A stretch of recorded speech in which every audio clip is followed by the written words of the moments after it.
තෙරුවන් සරණයි හැමදෙනාටම Renuka simple life YouTube channel එකට ඔයාලා හැමදෙනාම මම ආදරෙන් පිළිගන්නවා. ඔන්න අදත් මම ඔයාලට ගොඩක් වැදගත් වෙන වීඩියෝ එකක් අරගෙන ආවා. අපි අද බලමු මේ විදිහේ රසවත් මාළු බනිස් එකක් ගෙදරදීම හදාගන්නේ කොහොමද කියලා. අපි එහෙනම් දැන් බලමු අවශ්‍ය කරන්නේ මොනවද කොහොමද හදාගන්නේ කියලා. මම මෙතන අරගෙන තියෙනවා ඊස්ට් තේ හැඳි එකහමාරක්. අපි මේකට සීනි මේස හැන්දක් එකතු කරගමු. දැන් අපි මේකට මද රස්නේ වතුර කෝප්පයක් එකතු කරගමු. ඊට පස්සේ අපි සීනි ටිකයි ඊස්ට් ටිකයි හොඳට කලවම් කරලා හොඳට දිය කරලා ඇක්ටිව් වෙනකන් මේක පැත්තකින් වහලා තියාගමු.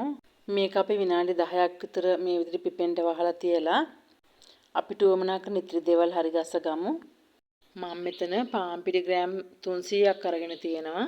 ඒකට අපි රස පදමට ලුණු ටිකක් එකතු කරගමු. මේකට මම බටර් මේස් හැඳි එකක් එකතු කරගන්නවා. ඊස්ට් එක ඇක්ටිව් වෙන්න තියලා දැන් විනාඩි 10ක් විතර වෙනවා. දැන් හොඳට ඇක්ටිව් වෙලා තියෙන්නේ. අපි දැන් මේ ඊස්ට් මිශ්‍රණය පිටි ටිකට එකතු කරගමු. අපි දැන් මේ මිශ්‍රණය හොඳට හැන්දකින් හරි ලී පත්තකින් හරි හොඳට මිශ්‍ර කරගමු. ඔයාට මෙතනදී ඊස්ට් මිශ්‍රණයේ වතුර ප්‍රමාණය මදි කියලා හිතෙනවා නම් මද රස්නේ වතුර ටික ටික දදා අපිට මේ මිශ්‍රණය අනා ගන්න පුළුවන්. මට මේ මිශ්‍රණයට වතුර මදි කියලා දැනුන නිසා ඊස්ට් මිශ්‍රණයේ තිබුණ භාජනයට මද රස්නේ වතුර ටිකක් දාලා මේ විදිහට මිශ්‍ර කරගත්තා. දැන් අපි මේ පිටි ඩෝ එක හොඳට අතින් අනාගමු. ඒ විදිහට මම මේ පදමට තමා පිටි මොලිය අනාගත්තේ. ඔයාලට පේනවා දැන් හොඳට මෙලකට මේ පිටි මොලිය ඇනලා තියෙනවා. අපි දැන් මේ පිටි මොලිය පැන්ටි টොප් එක උඩ තියලා විනාඩි 10ක් විතර හොඳට නීට් කරගමු. අතේ ඇලෙනවා වගේ නම් අපි පැන්ටි টොප් එක උඩට මේ විදිහට පාන් පිටි ටිකක් අරගෙන ටික ටික දදා මේ විදිහට හොඳට නීට් කරගමු. ස්ටෑන්ඩ් මික්සර් එකේ නීට් කරනවා නම් ඔයාට මේ තරම් වෙලා පිටි මොලිය නීට් කරන්න උවමනා නැහැ. අපි මේ විදිහට අතින් නීට් කරනවා නම් තමා විනාඩි 10ක් විතර හොඳට පිටි මොලිය නීට් කරගන්න ඕන. පිටි ඩෝ එක අතින් දෙපැත්තට අදිනකොට කැඩෙන්නේ නැතුව හොඳට ඇදෙනවා නම් ඒක තමයි පදම.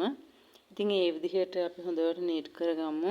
මේ ඔයාලට පේනවද මේ විදිහට අපි අතින් අදිනකොට කැඩෙන්නේ නැතුව හොඳට මේ විදිහට ඇදෙනවා නම් ඒක තමයි පදම. දැන් අපේ පිටි ඩෝ එක ඇනලා හොඳට මැති. ඔන්න ඉතින් දැන් මම පිටි ඩෝ එක අනාගෙන ඉවරයි. අපි දැන් මේකට පොල් තෙල් ටිකක් ගාලා පිටි අනාගත්ත භාජනයෙම පිපෙනකන් ටිකක් තියලා තියමු. අපි මේ විදිහට පිටි ඩෝ එක වහලා පිපෙනකන් තියාගමු. අපි දැන් පිටි ඩෝ එක පිපෙනකන් මාළු පාන් එකේ පිරවුම හදාගමු. මේ විදිහට භාජනයක් ලිපේ තියලා අපි තෙල් ටිකක් දාගමු. මම අද පිරවුම හදන්නේ මාළු බිත්තර කිසි දෙයක් දාන්න නැතුව අලවෙලෙන් විතරයි. තෙල් ටික රත් වීගෙන එනකොට මම මේ විදිහට අබ ටිකක් දාගන්නවා. අබ ටික පුපුරගෙන එනකොට මේ විදිහට කරපිංචා ටික, සුදු ලුණු ටික, බීරු ලුණු ටික තෙලට දාගෙන හොඳට ටෙම්පරාදු කරගමු. මේ ටික තෙලේ වැදුනට පස්සේ අපි ලිපේ ගින්දර හොඳට මඩු කරලා මිරිස් කුඩු ටිකක්, මස්කර තුන පහ ටිකක්, කහ ටිකක්, රසපදමට ලුණු ටිකක් තෙලට දාගමු. ඒ ටික දාපු ගමන් ඉක්මනින් ටෙම්පරාදු වෙන්න ඇරලා අපි තම්බලා පොඩි කරගත්ත අල ටික මේකට එකතු කරගමු. අපි මාළු පාන වලට දාන පිරවුම මොනවා වුණත් ඒ පිරවුමේ කෑලි හිටින්න නැතුව හොඳට පොඩි වෙලා තියෙන්න ඕන. ඒ නිසා අපි මේ අල ටික හොඳට පොඩි කරගමු. අපි දැන් ලිපෙන් ඉවත් කරගන්න කිට්ටු වෙනකොට මේ පිරවුමට ගම්මිරිස් කුඩු ටිකක් එකතු කරගමු. ඒ ටිකත් හොඳට කලවම් වුණාට පස්සේ අපි ෆිල්ම් එක ලිපෙන් ඉවත් කරගමු. අපි දැන් මේ විදිහට පිපෙන් ටික තියලා තිබ්බ පිටි ඩෝ එක අරගෙන මාළු පාන් ටික හදාගන්න සූදානම් වෙමු. අපි මේ විදිහට පිටි ඩෝ එක ඉවතට අරගෙන සමාන කොටස් වලට පිටි ඩෝ එක වෙන් කරගමු. මේ විදිහට සමාන කොටස් වලට වෙන් කරගෙන මේ විදිහට පිටි බෝල හදාගමු. ඒ හදාගන්න පිටි බෝල ටික අපි මේ විදිහට ට්‍රේ එකක් සූදානම් කරගෙන ට්‍රේ එකේ තියාගමු.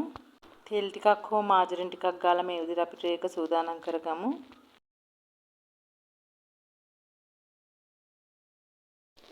ඒ විදිහට සූදානම් කරගත්ත සියලුම පිටි බෝල ටික අපි මේ විදිහට ට්‍රේ එකේ තියලා ටිකක් වෙලා වහලා තියාගමු. එතකන් අපි මේ මාළු පාන් එකේ පිරවුම අරගෙන මේ විදිහට කොටස් වලට වෙන් කරලා මාළු පාන් ගානට හදාගමු. අපි දැන් මේ විදිහට පිටි බෝලයක් අරගෙන මේ විදිහට අතින් හොඳට තුනී කරගමු. අපි ඒ තුනී කරගන්නකොට මැද වැඩි තුනී වෙන්නේ නැතු වෙන්න වටේට තමා තුනී කරන්න ඕන.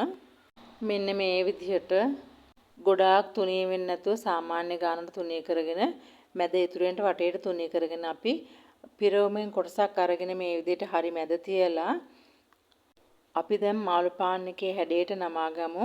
මේ විදිහට එක පැත්තකින් මේ විදිහට නමාගෙන ඊට විරුද්ධ පැත්තෙන් මේ විදිහට ටිකක් ඇදලා මේ විදිහට අර පිටි ටික වැහෙනකන් නවාගෙන ඊට පස්සේ ඉදිරි පැත්තේ මේ විදිහට ඇදලා අරගෙන නවාගමු. ඊට පස්සේ අපි මේ විදිහට අනිත් පැත්ත හරවලා තුන් පැත්තම අතින් හොඳට මාළු පාන් එකේ හැඩේ එන විදිහට මේ විදිහට හදාගන්න පුළුවන්. ඔයාලට පේනවා නේද ලස්සනට මාළු පාන් එකේ හැඩේ හොඳට ආවා. අපි දැන් මේක බේක් කරන ට්‍රේ එකේම පැත්තකින් තියාගමු. අපි තව එකක් අරගෙන බලමු. මේ විදිහට අපි මැදින් තුනී කරන්නේ නැතුව වටේට හොඳට තුනී කරගමු. ඊට පස්සේ අපි පෙරවුමෙන් කොටසක් අරගෙන මේ විදිහට හරි මැද තියලා එක පැත්තකින් මේ විදිහට නමාගමු. ඊට පස්සේ මාළු පාන් එකේ හැඩේ එන විදිහට ඊට ඉස්සරහා කොටස අරගෙන මේ විදිහට නවාගෙන මෙන්න මේ පැත්ත මේ විදිහට ඇදලා නවාගමු. දැන් අපි මාළු පාන් ටික ඔක්කොම මේ විදිහට හදාගමු. ඔන්න දැන් මාළු පාන් ටික ඔක්කොම හදාගෙන ඉවරයි. අපි දැන් මේ මාළු පාන් එකේ වේලනවට උඩින් ගාන්න ඕන බිත්තර සාරු හරි නැත්නම් බටර් හරි. මං ඉතින් මේකට බිත්තර සාරු ගාන්නේ නැහැ. ඔයාලා කැමති නම් ගාගත්තර කමන්නේ. මං අද මේ මාළු පාන් එකට බිත්තර මාළු කිසි දෙයක් සම්බන්ධ කරගන්න නැතුව තමයි හදන්නේ. ඉතින් මේ විදිහට මාළු පාන් එක වේලෙන්නේ නැති වෙන්න හැම මාළු පාන් එකකම මේ විදිහට බටර් ටිකක් ගා ගන්නවා. දැන් අපි මේ මාළු පාන් ටික තවත් විනාඩි 10ක් විතර මේ විදිහට වහලා තියාගමු. අපි දැන් අපේ oven එක අංශක 180ට විනාඩි 10ක් ෆ්‍රී හීට් වෙන්න තියලා තියන්න ඕන. අපි දැන් විනාඩි 10කට විතර පස්සේ මේ මාළු පාන් ටික බේක් කරගමු. මට මේ මාළු පාන් ටික බේක් කරගන්න විනාඩි 40ක් ගියා. අපි දැන් මාළු පාන් ටික oven එකකින් ඉවත් කරගෙන මේ විදියට මාළු පාන් වලට උඩින් නැවත සැරයක් බටර් ටිකක් ගාලා පිරිසිදු කිචන් ටවල් එකකින් වහලා නිවෙනකන් තියාගමු. මම බටර් ගෑවට ඔයාලට පුළුවන් පිත්තර සාරු ගා ගන්නට. ඉතින් මේ විදිහට අපි වහලා විනාඩි 10ක් විතර තියාගෙන බලමු. ඔන්න දැන් විනාඩි 10ක් විතර ගියාට පස්සේ දැන් හොඳට නිවිලා තියෙන්නේ. ඉතින් ඔයාලට පේනවා නේද? කඩේ විදිහටම මාළු පාන් ටික ලස්සනට හදාන තියෙන කිසිම වෙනසක් පේන්නේ නැහැ. ඉතින් ඔයාලත් මේ විදිහටම හදලා බලන්න පිරිසිදුව සෞඛ්‍ය ආරක්ෂිතව කඩේ වගේම රසට අපිටත් ගෙදරදී හදාගන්න පුළුවන්. ඉතින් මං හිතනවා මං අද ඔයාලට ගෙනාපු වීඩියෝ එක ප්‍රයෝජනවත් වෙයි කියලා. ඔයාලට පේනවා මේ හොඳට සොෆ්ට් එකට මෙලෙකට තියෙනවා.